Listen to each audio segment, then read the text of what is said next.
Regarding po doon sa sinabi ng Pangulo na nasa baba na or nasa mga USEC na yung focus po nung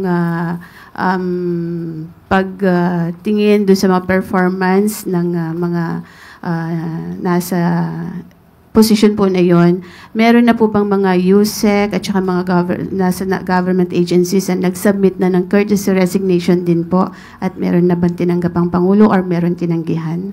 The Philippine Constitution Association or PhilConsa led by retired Chief Justice Renato Puno said na yung order po daw ng Senate na ibalik sa House of Representatives ang articles of impeachment para litisin si BP Sara raises grave constitutional questions and challenges the integrity of the impeachment process. Kaya nanawagan ang PhilConsa sa Senate na i-uphold ang constitutional duty and proceed with the impeachment trial in accordance with the Constitution and the rule of law. Ano po ang reaction dito ng palasyo? Pero unang-una, nabasa natin na parang i-claim po nila or ilalagay po nila sa kanilang petition na that Mr. Duterte will not imperil proceedings if released. Mr. Duterte will not continue to commit crimes. So in one way or another, the council admitted that the former president, had committed such crimes. So may pag-amin ba rito? Well, anyway, kanila pong strategy yan at hayaan na lang po natin ng ICC ang mag-determine kung sila ba ba'y paniniwalaan at kung mag-grant ang kanilang request for interim release.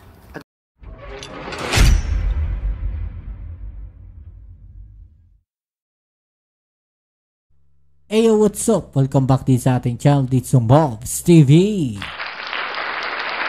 Alright, so tayo nagbabalik ulit mga kababayan. Pero syempre bago ang lahat, please don't forget to subscribe, like, share, at comment dyan sa comment section. At pa-click na rin po ang notification bell para ma-update kayo sa mga latest video uploads natin. Okay? Shoutouts muna tayo sa mga followers natin at subscribers dyan. Okay. So huwag na natin patagalin. Umpisahan na natin to. Let's go. Good morning po, Yusek. Yusek, kagabi po nailabas yung request ng defense team, the former President Rodrigo Duterte, asking the ICC to grant him interim release on the grounds of he is not a flight risk, won't commit further crimes, and that a member state is ready to receive him kung pagbibigyan po ng ICC. Ano pong posisyon ng Malacanang dito sa request na interim release? Lalo na syempre yung mga victims po ng drug war ay ang gusto nila pa rin ay accountability sa part ng former president. Pero unang-una, nabasa natin na parang i-claim po nila or ilalagay po nila sa kanilang petition na that Mr. Duterte will not imperil proceedings if released. Mr. Duterte will not continue to commit crimes. So in one way or another, the council admitted that the former president, had committed such crimes. Just a question. Because they will include that in their motion or petition that Mr. Duterte will not continue to commit crimes. So may pag-amin ba rito? And anyway, if that's their strategy, sana lang po ay mapaniwala nila yung mga ICC judges at huwag nilang masabi later na ang kanilang mga pinangako, dahil may mga pangako sila sa kanilang sa petisyon, ay masabing nagbibiro lang sila. Katulad na nangyari sa pangako sa jet ski. Well, anyway, kanila pong strategy yan at hayaan na lang po natin ng ICC ang mag-determine kung sila ba ba'y paniniwalaan at kung mag-grant ang kanilang request for interim release. At kung ano man po maging desisyon ng ICC, the Palace or Malacanang will respect kung pagbibigyan man po itong interim release. Opo, nasa ICC na po kasi yan. Nasa kamay na po ng ICC kung ano po ang kanilang magiging decision or resolution on that matter. Last question na lang po. Related pa rin po sa ICC, but this time coming from Vice President Sara Duterte during a meeting with the OFWs in Kuala Lumpur. Ang sabi niya po, kasama niya rin kasi si Senator Amy Marcos. Sabi niya, dinadala niya raw doon si Senator Amy kahit saan kasi hindi ako ang magbabalik kay dating Pangulong Duterte sa Pilipinas dahil ang kapatid mo, referring to President Bongbong Marcos, ang nagpadala sa kanya sa The Hague. Ikaw ang magbalik sa kanya. So, how does Malacanang respond to this statement, especially with former Duterte now, President Duterte now seeking interim release? At saka, yung message nga po sa mga OFW na si Pangulong Marcos daw yung nagpadala sa Hague. Ito ba yung yung binanggit niya na hostage niya, Yes. si Senator Amy Marcos? Well, yan po ay kasunduan ng dalawa, ng Vice Presidente at ni Senator Amy Marcos. Ang Pangulo ay hindi at walang partisipasyon sa kanila naging kasunduan. It is, the President is not a privy to the contract or agreement between a user and a person willing to be used. Hindi walang kinalaman ng Pangulo sa kontratang kanilang pinasukan, yung isang tao na manggagamit at isang taong willing magpagamit. At ang nais lang po natin sana ay ang Pangulo po kasi ang sinabi niya ay tuloy-tuloy siya sa kanyang pagtatrabaho, focus sa trabaho. Nadagdag pa nga po ang problema dito sa Siquijor. At kung ang Vice Presidente lamang sana ay nakipag-usap sa kanyang kaibigan, baka hindi pa dumaan at dumating sa krisis na ito sa Siquijor. Thank you, Tristan. Next question, Eden Santos, Net25.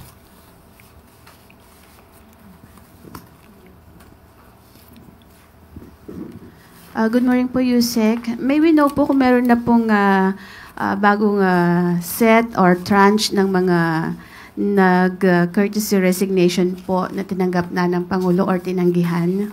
Wala pa po tayong update sa ngayon. Regarding po doon sa sinabi ng Pangulo na nasa baba na or nasa mga USEC na yung focus po nung pagtingin doon sa mga performance ng mga nasa position po na yon, meron na po bang mga USEC at saka mga government agencies na nag-submit na ng courtesy resignation din po at meron na bang tinanggap ang Pangulo or meron tinanggihan? Wala pa pong natatanggap na memo na kailangan mag-submit ng courtesy resignation ang mga USEC. Pero tuloy-tuloy pa rin po ang pag-i-evaluate sa kanilang performance. Thank you po. Maraming salamat, Eden Santos. Next question, Ivy Reyes, Bilyonaryo. Morning po, Yusek. Yesterday po, Independence Day, sinabi po ng Kabataan Party List na, and I quote, si Marcos ang pumatay sa wage hike bill dahil ayaw galitin ng Rich Boys Club at kung tutuusin, kung gusto ng presidente taasan ng sahod, isang utos lang na Malacanang mangyayari ito. Ano pong masasabi ng palasyo po? Diktador ba ang Pangulong Marcos Jr.? Hindi naman po. Hayaan na lang po muna natin ang usapin na yan sa Kongreso at ang Pangulo naman po ay hindi tutol sa increase sa wage hike dahil ito po naman ay makakabuti sa mga manggagawa. Pero sa ngayon po, meron po tayong current process at tatandaan niyo po, taon-taon naman po ay inaaral po ito ng Regional Tripartite Wages and Productivity Board at sa bawat rehiyon, sa bawat lugar ay nagkakaroon po ng increase ng mga sweldo o sahod ang ating mga kababayan. Thank you po. Thank you, Ivy Reyes. Next question, Leth Narciso, DCRH. Good morning, Yusek. Ma'am, VP Sara raised doubts over the results of the recent midterm election. Sabi niya, may nakausap siyang IT experts na nagsasabing hindi pwedeng totoo yung mga numerong lumabas at sinabihan niya daw ang PDP na questionin kung paano ginawa ang proseso ng bilangan. How does the palace view such claim from the Vice President? Well, sa mga ganito kasi, wish lang nila yon. Libre naman ang mangarap. Ang pangarap na iyon ay sa ngayon ay hindi mangyayari. Ang pangarap sana ay huwag gawing realidad, baka maraming maniwala. So, kung ano po ang resolusyon, ang naging resulta ng eleksyon, igalang na lang po natin. Hindi po ba nababahala yung palasyo na baka yung ganitong mga pahayag mag-create ng kalituhan or gulo kasi syempre katatapos ng eleksyon baka may iba na hindi pa matanggap yung kanilang pagkatalo i-capitalize yung ganitong statement. Kaya nga po, yan naman ang nakikita nating gusto nilang gawing naratibo. Sirain pati ang institusyon, ang kredibilidad ng eleksyon, pati na ang COMELEC. Yan ang talagang ninanais nila. Hindi naman sila siguro nagsasabi ng mga anumang positibo pagdating sa gobyerno o ginagawa ng pamahalaan. Sabi nga natin, mas maganda sana magtrabaho kaysa magbakasyon. Maraming salamat, Leth. Next question, Ann Soberano, Bombo Radyo. Yusek, good morning. The Philippine Constitution Association or PhilConsa led by retired Chief Justice Renato Puno said na yung order po daw ng Senate na ibalik sa House of Representatives ang articles of impeachment para litisin si VP Sara raises grave constitutional questions and challenges the integrity of the impeachment process. Kaya nanawagan ang PhilConsa sa Senate na i-uphold ang constitutional duty and proceed with the impeachment trial in accordance with the Constitution and the rule of law. Ano po ang reaksyon dito ng palasyo? Ang bawat opinyon ng isang tao, grupo, ay iginagalang po ng Pangulo. Ang sabi nga po ng Pangulo kahapon, ang totoong kalaban po ng kalayaan ay ang pagiging manhid. Nais pa rin po ng Pangulo na magkaroon ng katatagan ang demokrasya sa bansa. Sa mga nangyayari ngayon, Yusek, sa dalawang kapulungan ng Kongreso, may balak po bang kausapin ni Pangulong Marcos ang dalawang leader ng chamber? Actually, ang dalawa pong leader ng kapulungan, si Senator SP Cheese Escudero at si House Speaker Romualdez ay umattend po ng von Denure kahapon. At naniniwala naman po at may tiwala ang Pangulo na ang anumang mga di pagkakasundo sa mga issues ay mariresolba ng dalawang kapulungan.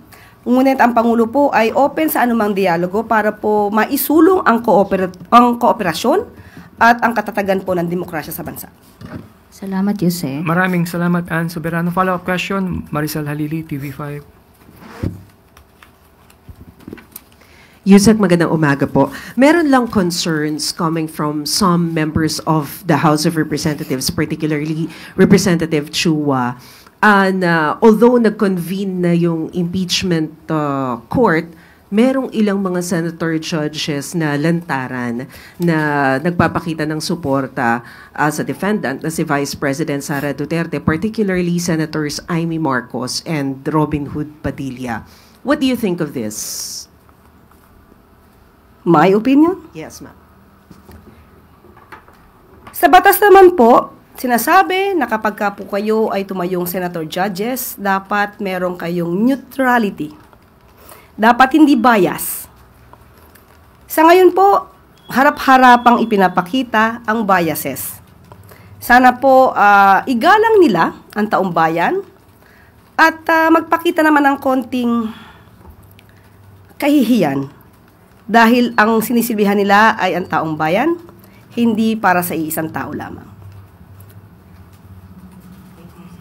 Maraming salamat, Maricel. Follow-up question, Tuesday New, DZWB.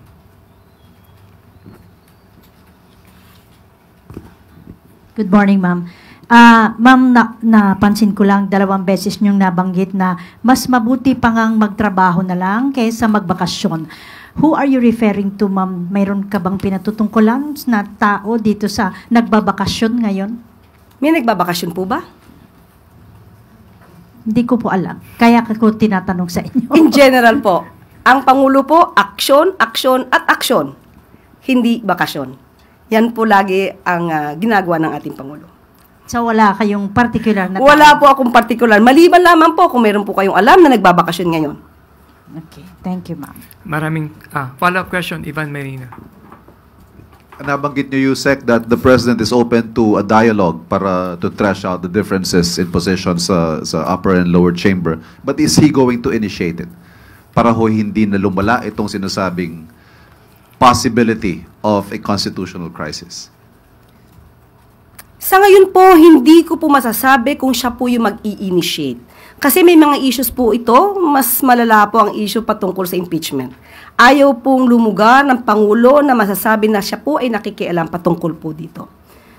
So, kung pag-uusapan lang po ay ang kanilang diskurso o hindi pagkakaintindihan tungkol sa impeachment, hindi po makikialam ang Pangulo kung sila man po ay may pagtatalo patungkol dyan. Pero sa mga ibang issues po, malamang pwede. Yes, but at what point or in what issues is the President willing to intervene? Depende po kung gano'n na po ba kalala. Kasi may nakikita po tayo, may pagtatalo po sa wage hike, may pagtatalo rin po patungkol sa Magna Carta sa barangay healthcare. So, tignan po, at i-assess po ito ng Pangulo, but still, the President is open for a dialogue. Salamat.